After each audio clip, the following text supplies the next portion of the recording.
I am a 51 years old male, and I have 3 children, 1 girl, 1 boy, and 1 child is gender neutral. My son Eric is the oldest, Eva is the middle child, and Charlie is my youngest. I'm still very new to the whole LGBTQ thing, so please correct me if I say something wrong. Now sadly, when the children were all young, their mother / my wife passed away in a car accident, and I've been raising them by myself ever since, as I've chosen to never remarry since my wife was / is the love of my life. I'll say I'm definitely not a perfect father, but I've done the best I could to raise my children. Now Eva has always been a bit more wild than her other siblings even before her mother's passing. I've tried everything, ranging from having sit-down talks with her to putting her in therapy, as well as taking parenting classes and reading books to see what I could possibly do to help.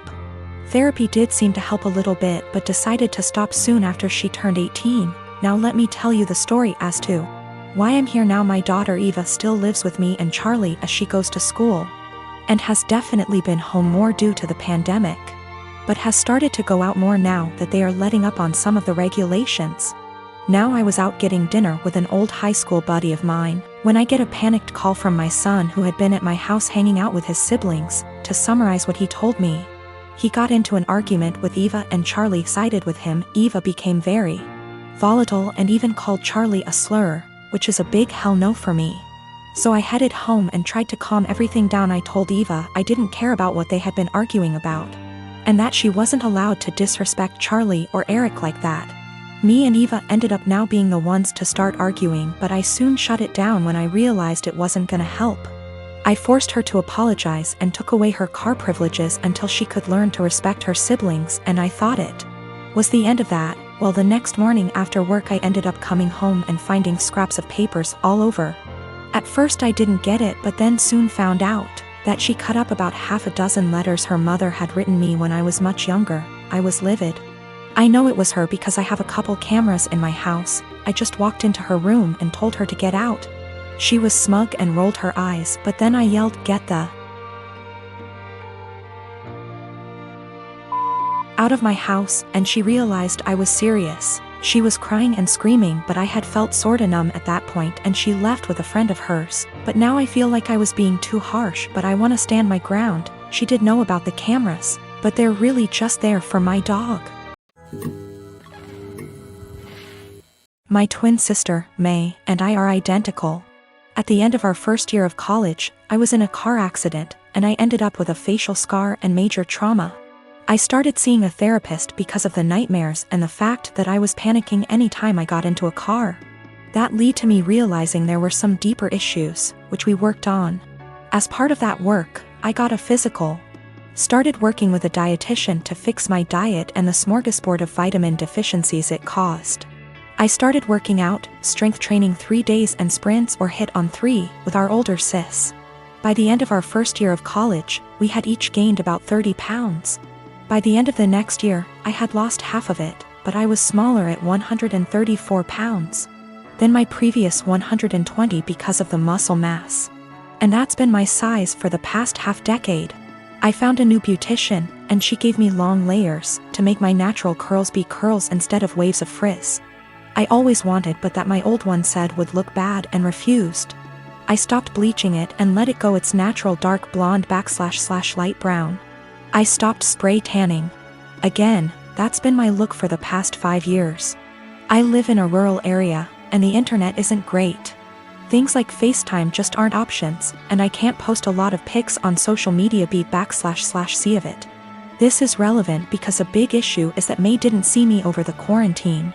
We talked on the phone a couple times a week, but it mostly revolved around her wedding planning. She got engaged before the Rona put us on lockdown. I wasn't her mo, so mostly I was being told decisions, not involved in the process. When it came to the bridesmaids' dresses, May sent our sister, Sil, and me a link and told us to get it in our size. Same with hair and makeup, but we had to arrange for a beautician because May's wouldn't do more than 4. And she wanted her friends at the appointment with her. Except she didn't do a bachelorette party with us, she did with her friends, or rehearsal dinner. So May didn't see any of us until the start of the wedding. She was livid. Apparently, she thought we would have stopped working out because of the Rona, even though we did it at home. or that we would have stopped when she announced her engagement, so we didn't upstage her. She was mad because I didn't try to hide my scar and didn't tan, thought it would be implied. She made several snide remarks before throwing a drunk temper tantrum at the reception, basically accusing the three of us. But me ESP of trying to upstage her. I don't have that excuse B//C I was a DD so sober, but I, quite famously, have a low tolerance for angry or crying drunks. I told her, if you're so insecure, you should have got off your ass instead of expecting us to lay on ours to make yours look better. It only got worse. Our family is on my side B//C I didn't start it or do anything. But his family and her friends are giving me shit. I am a gemologist. I spend my days in the lab testing and identifying stones. From the nature of my work, I also have a large and valuable collection of jewelry but also gem specimens that I keep in a safe I specifically bought and had installed to keep them safe. I also have a second smaller safe for keeping important documents like passports. I own my home and my boyfriend of 2 years recently moved in as he was renting before. I gave him the code to the smaller safe so he could put valuables in it, but he also wants the code for my gem safe. Not to put anything in it, but he says because we are living together now I should trust him and give him the code. I've said no because he has no reason to open the safe as the only thing it's used for is storing my collection. He said he has no interest in my gem collection, doesn't want to look at them, but still wants the code to access them. This is causing tension because he says I should give it to him as a show of trust, and I said no. Because he literally has no reason to go in there, so he doesn't need the code. This is a 6-figure collection, so I'm not being difficult over a few little gems here. I am the only one who knows the code. The safe weighs nearly half a ton, it's bolted to the floor and wall and is from a company who makes safes, vaults and strong rooms for jewelers. You could bring the house down around it and it would still be intact. All of the gems and jewelry in the safe are mine and mine alone. I do not keep any clients' jewelry at home. For my other business doing valuations, I rent a separate space and keep client items there. I will give an update once things have panned out. I've moved all of my personal docs out of the little safe and into my gem safe. I told him he isn't getting the code and I will die on this hill. He has no reason to have it and his continued lack of respect by the pushing of my boundaries wasn't okay. I felt like he was trying to manipulate me by making it about trust. After a lot of back and forth, he finally admitted that he wanted access to the safe, because he didn't feel like I was sharing the whole house with him. Because I insisted on a tenancy agreement rather than just letting him move in. And he didn't like that part of where he lived was off limits to him. He was also insecure and resented that I have more money than him and own a home whilst he doesn't. He had made a few comments about this before, but I didn't realize it was such a big issue for him. He also said that by keeping him out of the safe made him feel like I thought he was lesser than me, and that it made him feel like I was treating him like a child. I told him if that's how he feels then this is not the right relationship for either of us and that it was best we break up. He was shocked that I was ending things over this, cried and asked me to reconsider. When I said no, he then got angry. Called me a stuck-up B***TCH, said he was better off without me anyway and went to his friends. I told him via text he had 30 days before he had to leave, as per the tenancy agreement. So he didn't need to stay at a friend's, he said he would be gone by the end of the week.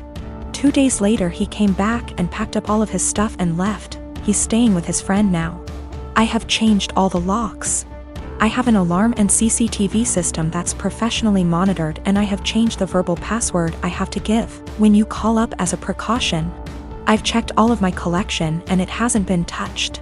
I also am giving my solicitor the code and safe deposit details to be passed to my executor in the event of my death. I feel horrible because despite all of this I love him. I should have a partner who not only respects my boundaries but takes an interest. I'm pretty cut up right now and missing him, but I know I'll be okay. I have great friends and family around me. Also, diamonds are a girl's best friend and I have a few knocking around to help cheer me up. Almost all the marriages in my family have been arranged marriages. My mom's marriage to my bio dad was an arranged marriage, but it ended up in a messy divorce and him completely abandoning us before I was even born. My mom had a love marriage the second time, despite the disapproval of her family, and has been much happier with my stepdad than she probably would have ever been with my bio dad. Because of this, my mom has always been very adamant that she would not try to force us, my siblings and I, into arranged marriages despite what the rest of our family thought. I've been with my fiancé for 3 years now. We got engaged 2 months ago. He's met my parents and siblings, but as far as the majority of my extended family were concerned, I was single until 2 months ago. Early last year, my fiancé dropped me off home after work one day and my uncle was there. My uncle is the oldest sibling my mom has, so he's seen as the head of the family. He thinks he has a say in what the rest of us do. It was obvious my uncle was pissed, and he ended up grilling my fiancé, and I assume he met his standards. A lot of arranged marriages are about what both families can gain from one another, so he told my mom to get us married quickly. He wanted to make it look like we had an arranged marriage before the rest of our family found out. My mom ignored him and told us to keep dating if it's what we wanted. Over the past year, he's mentioned me getting married to my mom every single time he's spoken to her. Apparently, my uncle assumed just because he'd given the order that we were going to get married soon. He told my cousin, his daughter, that I had agreed to an arranged marriage, and because I had and she was older, she should agree to the match he'd found her. My cousin never mentioned this to me, but she did agree to marry the man my uncle found for her. They got married late last year. They haven't had a good marriage and my cousin is very unhappy. Her husband is incredibly controlling and hardly ever lets her go anywhere without him or a member of his family. Last week, she was over at my house when my fiancé came over to drop some of the clothes I'd left at his place over. When I told my family about my engagement, they all assumed it was an arranged marriage and I didn't bother clarifying because it really isn't anyone's business. You don't tend to do sleepovers if you're having an arranged marriage, so my cousin knew immediately it wasn't what she assumed. She started asking me questions about my relationship and I answered honestly. She got really angry at me and kept demanding to know why I didn't tell her about him. The thing is, I'm very close to this cousin, but I also know how our family is about dating and I didn't want my male cousins trying to strong-arm my fiancé. They've jokingly threatened this before. She pretty much blamed me for her arranged marriage and said she only agreed because she thought I was going to have one too, and if I had told her I had a boyfriend, she would have had the courage to stand up to her family. She hasn't spoken to me since. I do feel bad for her. I know how unhappy she is, but if she had mentioned what my uncle told her earlier, I would have clarified. I don't want this to be the end of our relationship, but I don't know what I can do to fix this.